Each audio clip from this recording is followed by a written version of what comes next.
Be the change you want to see in the world, Gandhi once said. Personally, I have overcome challenges, and it has made me a very compassionate and benevolent person because I have grown up in a single-parent household, being raised by a single mother, and she's my absolute hero. She's the strongest woman that I know. I believe that no one should succumb to black eyes and bruises. Therefore, I vowed to break the cycle of abuse. Growing up, I was raised in a very abusive household with my father, and ever since then, I've been able to break the cycle and stand up with my sisters, my mom. During this time, we also underwent a house fire. We lost many items and clothing. This gave me perspective because I knew what it was like to have nothing. I knew what it was like to lose everything.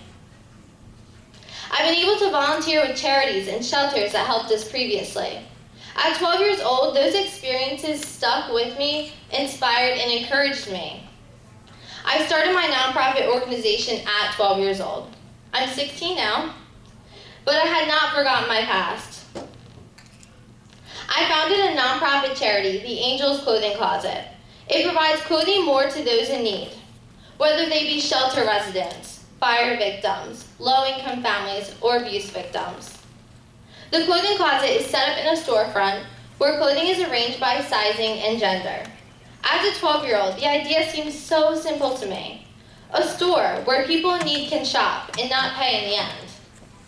Being able to help and relate to these people is rewarding because I know that I am making a change. Just last week, a little boy, about 8 or 9, came into the clothing closet. He was in need of socks. We actually had just had brand new socks donated to the clothing closet, and they were in his size. It was perfect. And as I handed it to him, he was so elated. Socks seem such a simple thing to us. Everyone has socks, right? Unfortunately, no. He kept showing his mom the tags, that they were brand new. They didn't have holes in them. They weren't dirty. They were white. They were brand new. Through this, I've been able to reach and help over 4,000 families. My organization has grown since the founding in 2009. Our most recent project was a Hurricane Sandy relief collection. I'm from southern New Jersey, and I'm sure some of you are from New Jersey as well. So we know the urgency and the severity of this situation. People lost their houses, and they're left with absolutely nothing. They dealt with this disaster, and now I feel like I should do something to help. We conduct and host about 10 outreach projects each year. One of my favorites are the Easter baskets. Last spring, my organization was able to provide 478 baskets full of snacks, trinkets, and other small toys to area shelters and food pantries to distribute. Otherwise, these children and these people would have missed out on this holiday and opportunity because of their financial situation. Other various monthly projects include Bless This Dress Prom Dress Drive. So as a girly girl, I absolutely love doing this. It's probably, again, one of my favorites. It's hard choosing a number one favorite, but this is probably a close second. And us ladies wear a dress for one night, and then we never wear it again. It sits in our closet for months and weeks, and we never wear it. So I just feel like by simply donating your dress and by giving it to someone who needs it, you're giving a young girl her prom night.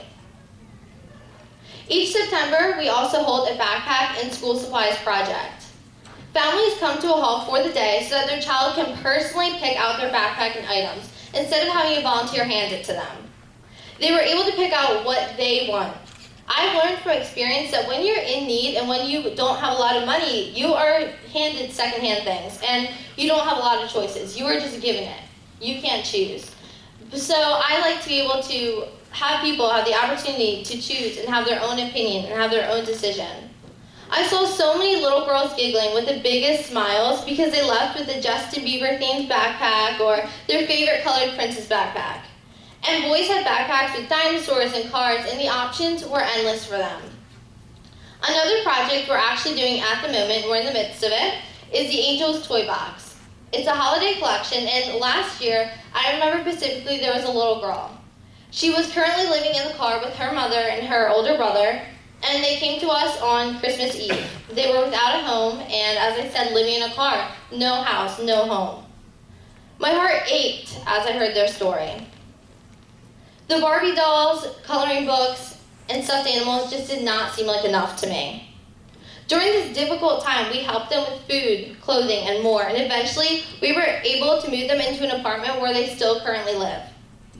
Being a teenager and making this impact has transformed my life and made me a better person. As I close my talk today, please visit my website or check out my organization's Facebook page. Feel free to email or tweet me what you've done for the world, because I really would love to hear it. Before I go, though, I have a challenge for each and every one of you listening. Like Gandhi said, be the change. Volunteer. Start a collection or drive in your community or neighborhood. On a Saturday afternoon, hand out meals to the homeless. There are endless opportunities for you to make a difference in this world and to make this world a better place. Thank you.